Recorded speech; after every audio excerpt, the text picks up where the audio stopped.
Tendencia central. La tendencia central se refiere al punto medio de una distribución. Las medidas de tendencia central se conocen también como medidas de posición. En la figura inferior podemos observar que la posición central de la curva B está a la derecha de las posiciones centrales de la curva A y C. Observe también que la posición central de la curva A es la misma que de la curva C. Podemos identificar en este caso de la figura las posiciones centrales de cada una de las curvas de distribución de datos a través de la línea negra.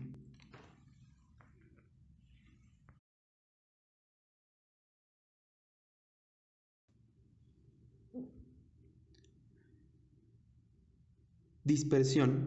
La dispersión se refiere a la separación de los datos en una distribución, es decir, el grado en que las observaciones se separan. Note que en la curva A de la figura de la diapositiva tiene una mayor separación o dispersión que la curva B. Eso lo podemos notar gracias a que la curva B, con respecto a su tendencia central, a su línea negra, los datos se van concentrando en mayor medida y conforme va alejándose de la medida central o de la tendencia central, observamos que los datos disminuyen rápidamente, mientras que en la curva A tiene una mayor longitud o separación entre la tendencia central, entre la línea negra y los extremos. Vemos como, a diferencia de la curva B, la curva A tiene una mayor área alrededor de la tendencia central.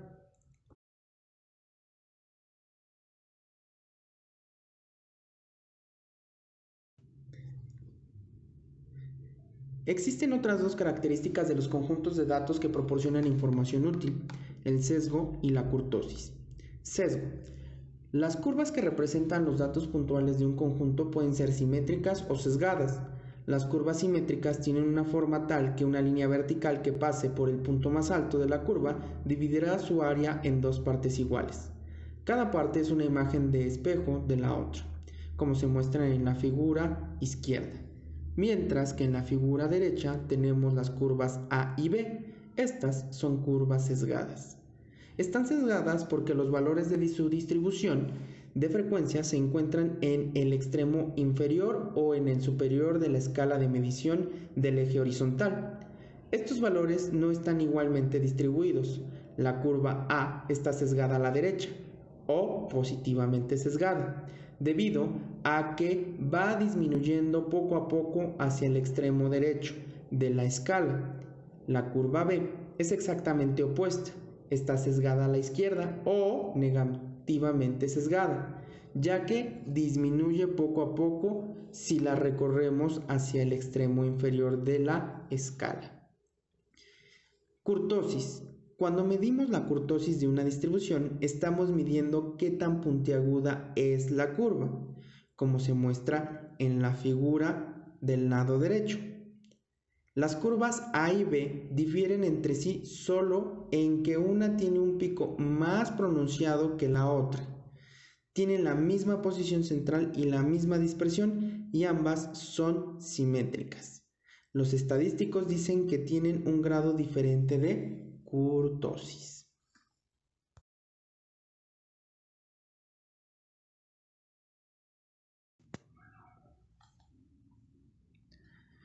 Cuando hablamos de promedio, normalmente nosotros estamos muy relacionados con la estadística. Siempre andamos promediando, estamos hablando del promedio de calificaciones, el promedio de tiempos, el promedio de salario mensual, anual, diario, etc. Y normalmente hablamos de promedio sin darnos cuenta que ya estamos utilizando una medida estadística, de hecho una medida de tendencia central.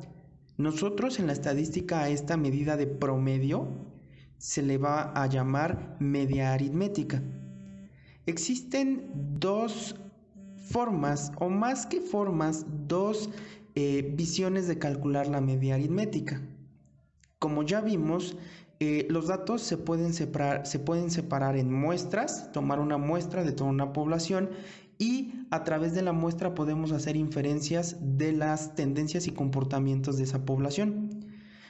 Porque obviamente es difícil a veces tomar en cuenta los datos de toda una población. Entonces, lo que hacemos es generar una muestra y a través de esa muestra estudiarla y poder determinar cómo se va a comportar la población en su totalidad.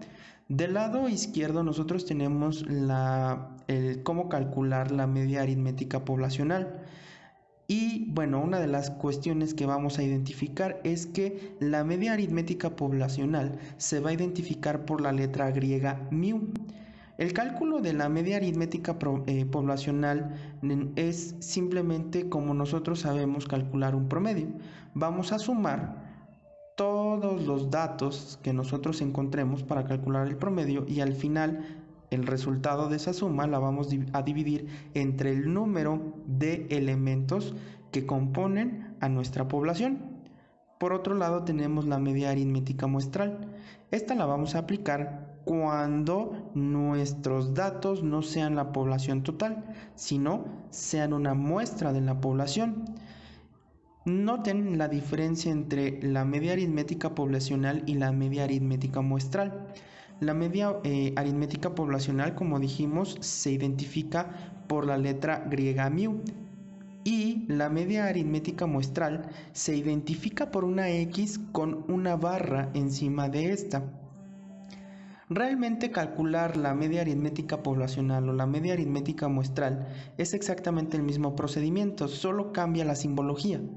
Mientras que en una vamos a tener la suma de todos los elementos de la población, en la otra vamos a tener la suma de todos los elementos de la muestra, dividido entre el número de elementos que se encuentran en dicha muestra.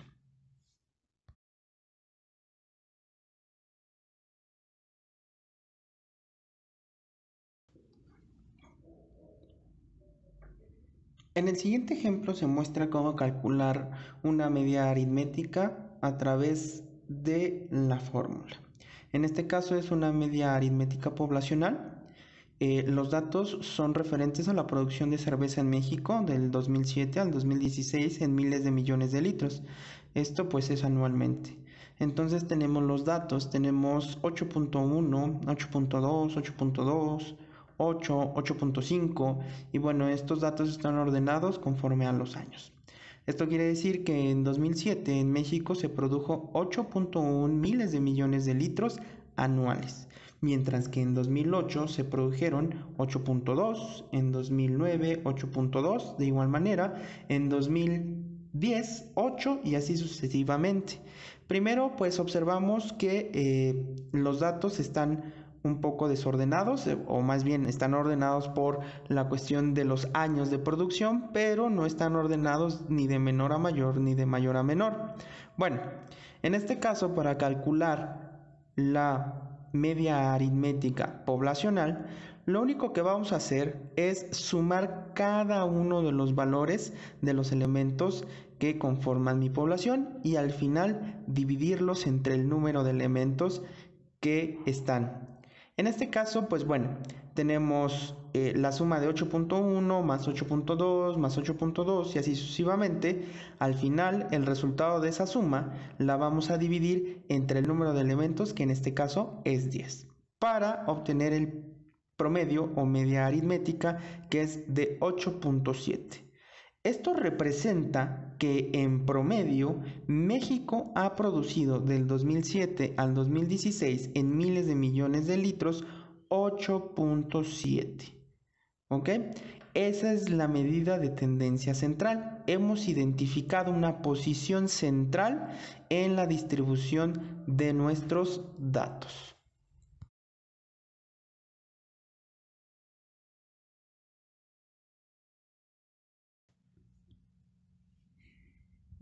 La mediana es otra medida de tendencia central. Lo que se busca calcular en la mediana es la posición exactamente a la mitad del conjunto de datos. La mediana poblacional se calcula de la siguiente manera. Vamos a tener al número de elementos de nuestro conjunto de datos, le vamos a adicionar 1 y al resultado lo vamos a dividir entre 2. Como tal, esta fórmula nos da como resultado la posición, más no el valor en sí. Realmente la mediana se va a calcular a través de colocar, o más bien del valor que ocupa la posición que nos resulta al usar esta fórmula.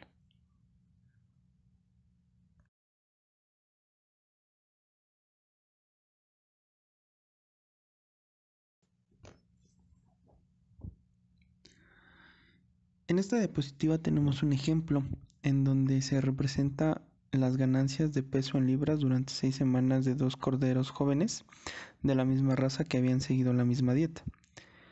En la parte superior tenemos una tabla con los datos en libras de estos corderos, y bueno, tenemos los pesos 11, 10, 10, 13, 1 libras.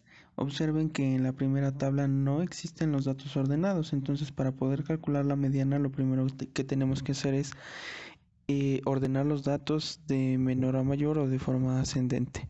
En la tabla inferior ya tenemos los datos ordenados. El dato menor es el 1, que se repite 2 ocasiones. Posteriormente sigue el 2, el 10, el 11, el 13 y el 19. Entonces, para calcular la mediana lo que tenemos que hacer es calcular el número de elementos y en este caso son 12 elementos, 12 muestras dentro de nuestra experimento. Le adicionamos 1 y al resultado lo dividimos entre 2. Para el cálculo de la mediana, esta fórmula nos da 6.5. Ahora, 6.5 hay que recordar que no es el valor, sino más bien la posición dentro de mi conjunto de datos. Entonces lo que tenemos que hacer es ubicar la posición 6.5. Obviamente no existe la posición 6.5 directamente, ya que pues por posiciones dentro del conjunto de datos tenemos posición 1, 2, 3, 4, 5, 6, 7, pero no 6.5. Entonces lo que tenemos que hacer es ubicar la posición 6, y entre la posición 6 y la posición 7 debe de existir en la parte media nuestra mediana. En este caso, si ubicamos la posición 6, estamos hablando de el segundo 10 dentro del arreglo, y la posición 7 la ocupa el primer valor de 11. Entonces, la posición 6.5 se encontraría entre 10 y 11. ¿Qué quiere decir esto? Que la mediana estaría en el 10.5, justamente a la mitad entre el valor 10 y el valor 11.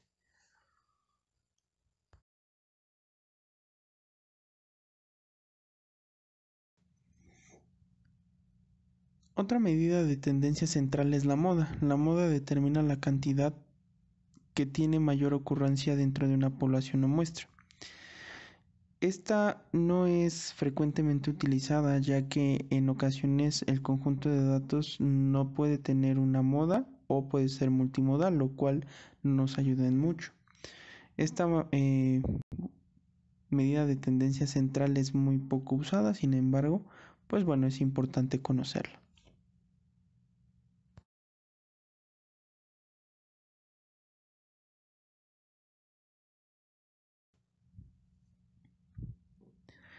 En el ejemplo tenemos los errores de facturación por día en un periodo de 20 días dentro de una empresa. Actualmente los hemos acomodado de forma ascendente, empezando con valores de 0 errores y terminando con valores de 12 errores por día.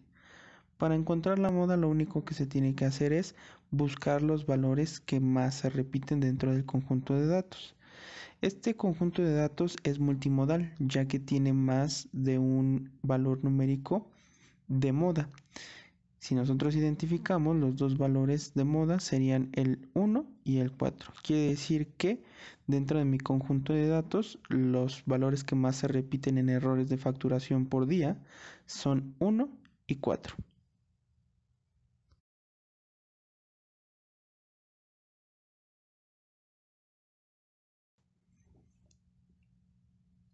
Como hemos visto, tenemos 3 medidas de tendencia central. Decir cuál es mejor, o en este caso cuál da mejor resultado, pues es un poco complicado y hay un gran debate acerca de eso. Sin embargo, podemos decir de algunas ventajas y de desventajas acerca de las medidas de tendencia central.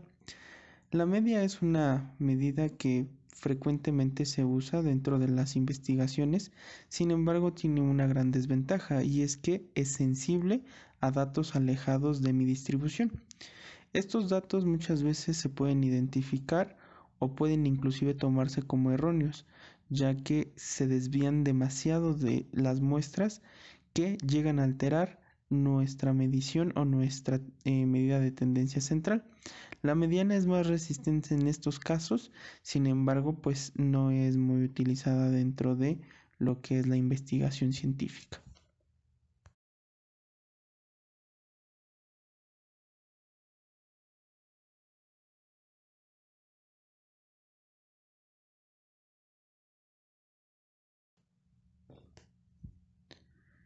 Para comparar las observaciones dentro de un conjunto de datos no solo basta con saber acerca de la medida de tendencia central.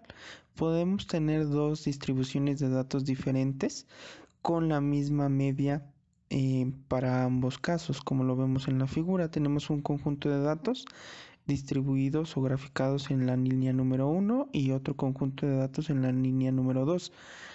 Como podemos observar, ambas muestras tienen 5 datos y ambas muestras comparten la misma media aritmética.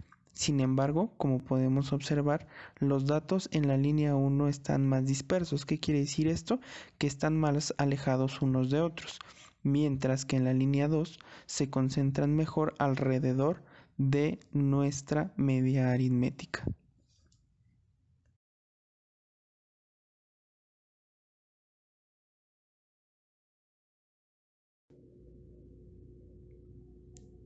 Una de las primeras pruebas para ver cómo se dispersan los datos dentro de una línea horizontal o dentro de un eje es a través del rango.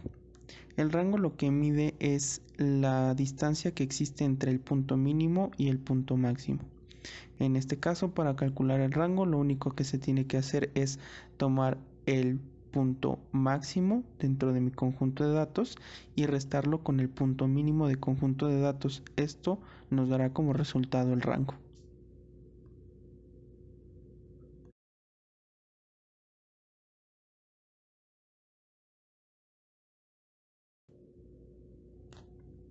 A continuación tenemos un ejemplo para calcular el rango. En este caso tenemos las presiones sanguíneas sistólicas, estas están dadas en milímetros de mercurio, de 6 hombres de mediana edad, las cuales pues se ilustran en la tabla. Tenemos valores que van desde el 113 hasta el 170. Obviamente para calcular un rango lo primero que tenemos que hacer es que los datos deben estar ordenados de forma ascendente o descendente, no importa mucho. Tenemos que identificar el valor mínimo y el valor máximo. Para calcular el rango lo único que tenemos que hacer es restar el valor máximo del mínimo. Esto es agarrar los 170 de nuestro ejemplo y restarle 113. Como resultado obtendremos 57 milímetros de mercurio como rango.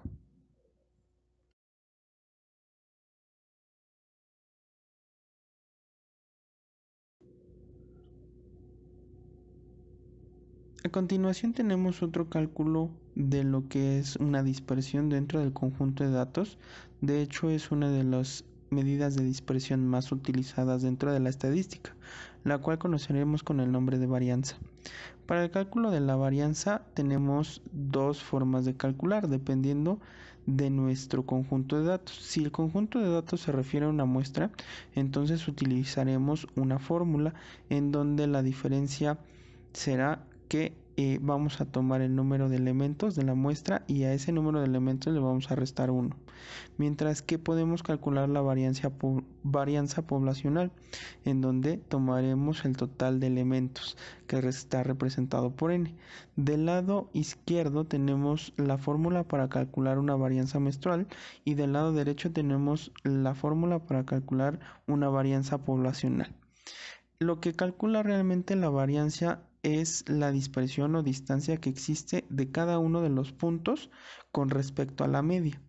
Por eso es que observamos que en las fórmulas se calcula x, que representa un punto o el punto de un dato, y siempre vamos a estarlo calculando con respecto a la media, recordando que X barra es la media aritmética de un conjunto muestral, mientras que la mu es la media aritmética de un conjunto poblacional.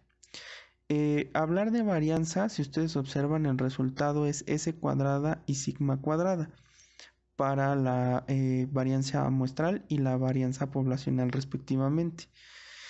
A diferencia de las otras medidas de tendencia en donde nosotros ubicábamos los datos y los datos tenían el mismo o la misma unidad de medición, en este caso nosotros vamos a tener unidades de medición distintas. Para esto vamos a tener unidades de medición al cuadrado. Esto es porque, bueno, si nosotros observamos cómo se calculan las cosas, vamos a tener que en ocasiones la resta de mi punto con respecto a la media aritmética va a salir negativa y en otras positiva. Para eliminar el efecto de los números negativos, por eso es que se eleva al cuadrado.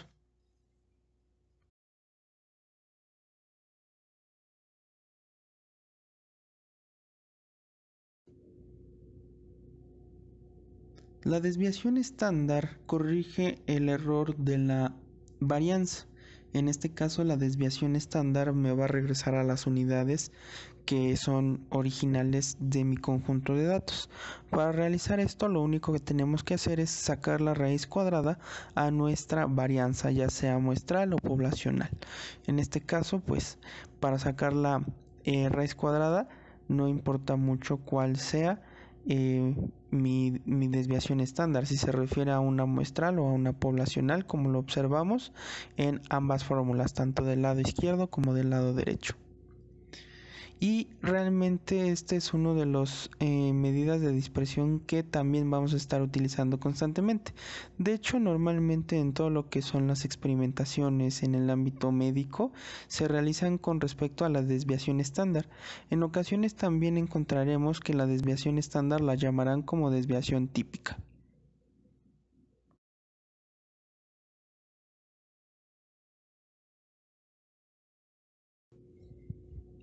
Vamos a realizar un ejemplo.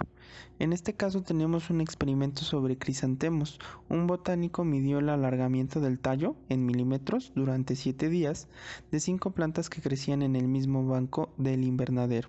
Los resultados fueron los siguientes.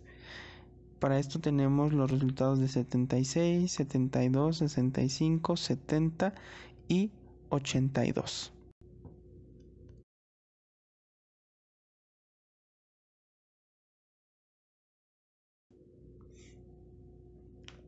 Entonces empecemos a trabajar para calcular nuestra desviación estándar. Primero vamos a calcular lo que es nuestra media, en este caso nuestra media muestral. Vamos a tener en total la suma de cada uno de los mediciones en milímetros. Vamos a sumar las 5 medidas y vamos a tener el cálculo y vamos a dividirlo, entre el número de elementos. En este caso, pues tenemos que la suma como resultado nos da 365 y lo vamos a dividir entre el número 5. Como resultado, tenemos una media aritmética con valor de 73 milímetros. Posteriormente, vamos a elevar al cuadrado cada una de las diferencias entre los puntos de las muestras y mi media aritmética que acabamos de calcular. Posteriormente la vamos a elevar al cuadrado y vamos a ir sumando cada una de estas resultados. Entonces, por ejemplo, nosotros tenemos que la diferencia entre el primer punto y la media aritmética es de 3, como lo mostramos en la segunda columna de nuestra tabla. Posteriormente, la diferencia entre la media aritmética y lo que es el segundo punto, que tiene un valor de 72, es menos 1. Posteriormente, con el punto 65 será menos 8 de diferencia con respecto a la media aritmética, menos 3 y 9. Una vez que hemos calculado lo que es la distancia de cada uno de los puntos a mi media aritmética, vamos a proceder a elevar al cuadrado ese resultado. Entonces empezaremos con la primera distancia, que es 3 elevada al cuadrado, da como resultado 9. Posteriormente vamos a elevar al cuadrado el valor de menos 1, el resultado es 1. Después menos 8, al elevarlo al cuadrado vamos a tener 64, menos 3 elevado al cuadrado da como resultado 9, y 9 al elevarlo al cuadrado da como resultado 81. Observe que a pesar de que nosotros tenemos mediciones negativas con respecto a la distancia del punto a la media aritmética, al elevarlo al cuadrado todos los resultados son positivos. Esa es la importancia de elevar al cuadrado. Bueno, una vez que hemos obtenido la elevación de las diferencias al cuadrado, lo que sigue es sumar cada uno de estos resultados. Entonces vamos a sumar 9 más 1 más 64 más 9 más 81. Como resultado vamos a tener el valor de 164. Entonces, hasta este momento hemos obtenido la parte superior, o también conocida como denominador de nuestra fórmula para calcular la desviación estándar. Entonces, lo que resta es dividirla entre el número de muestras menos 1, recordando que en este caso nosotros tenemos muestras, no es la población en total. Entonces vamos a utilizar nuestra fórmula para calcular la desviación estándar de una población, o más bien de una muestra. Entonces vamos a dividir 164 entre 4. A lo que resulte le vamos a sacar la raíz cuadrada y obtenemos un valor de 6.4 milímetros. Eso quiere decir que mi desviación estándar es de 6.4 milímetros. Con esto hemos calculado y terminado nuestro ejemplo.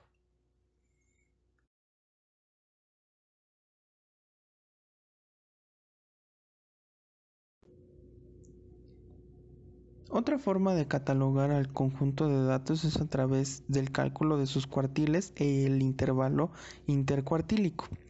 Los cuartiles dividen a la distribución en 4 partes. El rango intercuartílico calcula lo que es la distancia entre el cuartil número 1 y el cuartil número 3. Recordando que si nosotros calculamos la mediana, lo que vamos a obtener es el cuartil número 2, o vamos a separar el conjunto de datos en 2 partes. Realmente el separarlo en 4 partes indica que primero vamos a partir al conjunto de datos en 2 a través de la mediana, y posteriormente cada lado de la mediana lo vamos a partir otra vez a la mitad. Con esto obtendremos los 4 cuartiles. En este caso tenemos un ejemplo en donde tenemos un conjunto de datos que está ordenado de forma ascendente desde el valor número 62 al valor número 80. En este caso, para calcular lo que es la mediana, vamos a dividir o vamos a calcular la mediana, y con esto vamos a obtener el cuartil número 2. Posteriormente, a partir del cuartil número 2 o de la mediana, vamos a volver a fraccionar a la mitad a nuestro conjunto de datos, obteniendo del lado izquierdo nuestro cuartil número 1 y del lado derecho nuestro cuartil número 3. Entonces, de lo que es los valores, en este caso sería el cuartil número 1 quedaría con un valor de 69, ya que vamos a tener una posición entre el valor 68 y 70. El valor que se encuentra justamente a la mitad es 69. Posteriormente vamos a tener lo que es la mediana, que se ubica entre el 74 y el 74. En este caso no hay tanto problema porque tenemos una mediana que está entre dos valores iguales, por lo tanto va a obtener el mismo valor de 74. Y el cuartil número 3 está entre el valor 76 y 78. Esto quiere decir que nuestro valor en medio sería el 77. Para calcular el rango intercuartil, o también conocido por IQR por sus siglas en inglés, vamos a tener que restar el cuartil número 3 o más bien al revés, el cuartil número 1 al cuartil número 3. Como resultado vamos a tener en este ejemplo 77 menos 69 y nos va a dar un 8. Esto quiere decir que la distancia entre el cuartil 1 y el cuartil 3 son 8 valores, o 8 unidades, en este caso, unidades en las cuales se está midiendo el fenómeno o el experimento o los resultados que obtenemos dentro de nuestra investigación.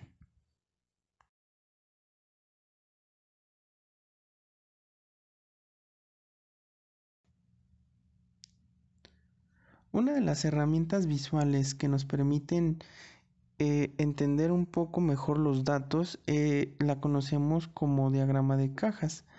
Un diagrama de caja es una representación visual del resumen de 5 números de una distribución.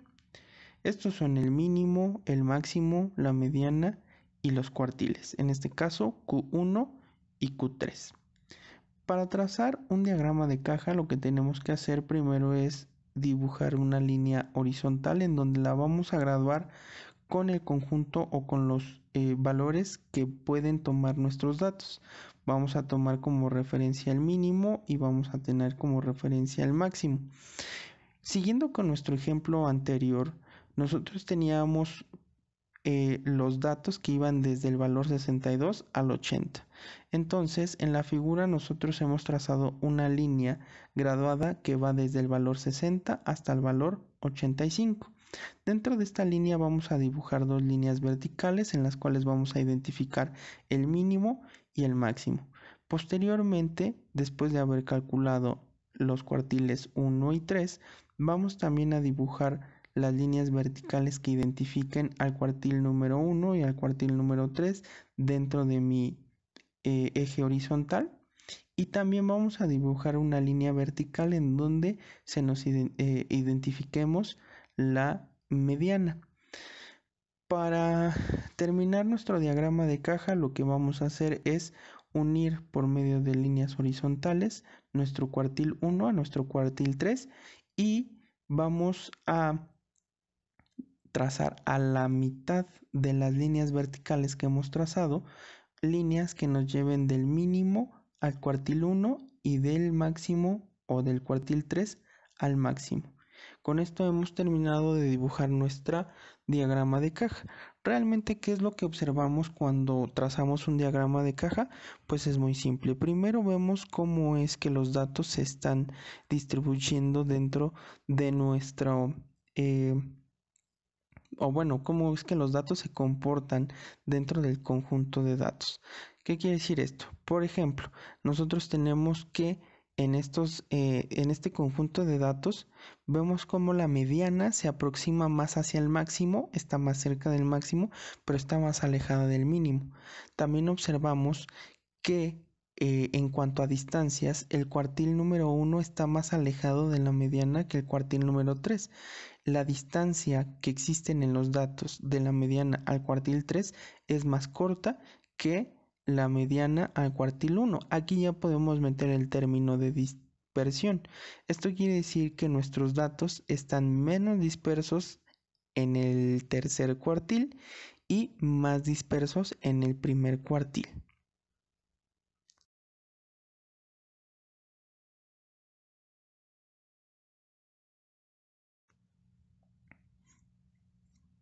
También tenemos otras medidas que nos indican ciertos parámetros de nuestro conjunto de datos. Uno de ellos es el coeficiente de simetría o asimetría. Si en este caso, para calcular el coeficiente de asimetría, nosotros vamos a tener una fórmula muy parecida a lo que es nuestra para calcular la varianza. En este caso vamos a tener que calcular primero la media aritmética, restar la media aritmética a cada uno de los puntos, elevar al cubo, hacer la suma de todas estas elevaciones al cubo, dividirlo entre el número de muestras y a esto todavía lo tenemos que dividir entre lo que es nuestra desviación estándar elevada al cubo. Para identificar la simetría, en este caso, recuerden que nosotros teníamos o decíamos que una curva puede ser simétrica en el caso de que cuando nosotros la partimos lo que es el conjunto de datos a través de la media aritmética y observamos el lado izquierdo y derecho, son idénticos, entonces hablamos de una curva simétrica, de un conjunto de datos simétricos. Sin embargo, si nosotros no tenemos esa característica y partimos a la mitad a través de lo que es nuestra media aritmética y de un lado es más prolongada o es más corta que del otro, pues bueno, vamos a tener lo que se llama un sesgo dentro de los datos.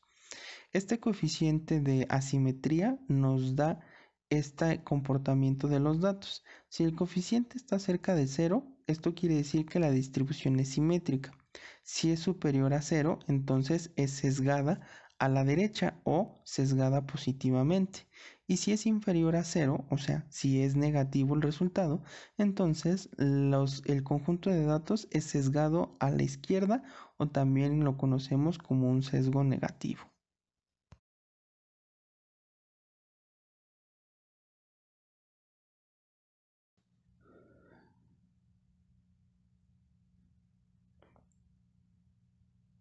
Por último tenemos lo que es el coeficiente de apuntalamiento.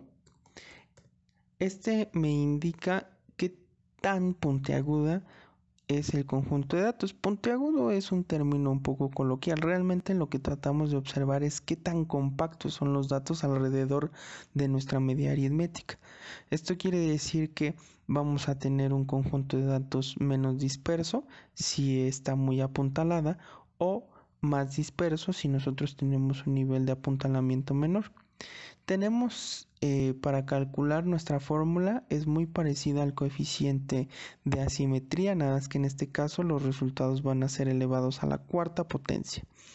Y bueno, los resultados van a ser de la siguiente manera.